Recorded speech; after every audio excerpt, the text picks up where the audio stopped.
Imagine waking up to a rain that doesn't stop for 3 months. Imagine a landscape where the ground is so soaked it literally cannot hold another drop, turning every field and street into a river. In the year 2000, the people of Mozambique didn't have to imagine this, it was their true reality.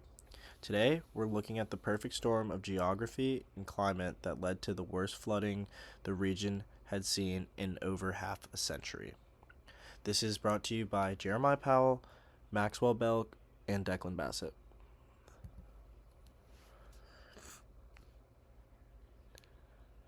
Why was Mozambique so vulnerable? Look at this map to the right. Mozambique is essentially the drainage pipe for southern Africa. 9 major international river systems, including the massive Limpopo, flow through the country to reach the Indian Ocean.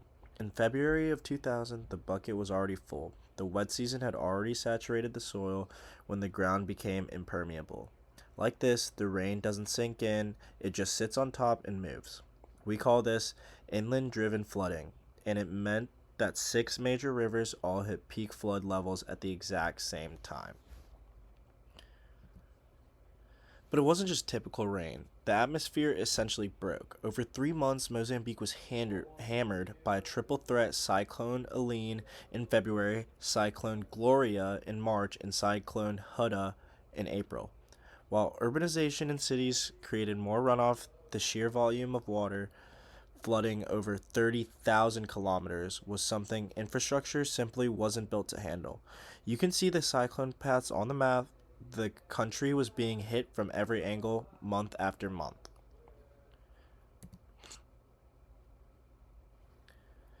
Is this a freak accident or a new normal? Historically, Mozambique sees big floods every 10 to 25 years, but this event was the worst in over 50 years. However, we have to talk about the why. As our oceans warm, they provide more fuel for cyclones, making them stronger and wetter. According to the GFDO, global warming has already increased these extreme rainfall rates by about 11%. This wasn't just a weather event, it was a glimpse into the future where these rare disasters can become much more frequent. Finally, the aftermath. The numbers here are staggering. 640 people lost their lives and nearly half a million were displaced. But look at these satellite photos. Look at the difference between August 1999 and March of 2000. Entire sections of the country simply disappeared underwater. Beyond the immediate tragedy, the hidden cost was the destruction of the future. 80% of livestock were lost and 20,000 hectares of farmland were ruined. When you destroy the cattle and the crops, you aren't just looking at the flood, you're looking at a long term food crisis. Finally, the 2000 floods taught the world a lesson about climate resilience, and it showed that when geography and changing weather patterns collide, the results are catastrophic.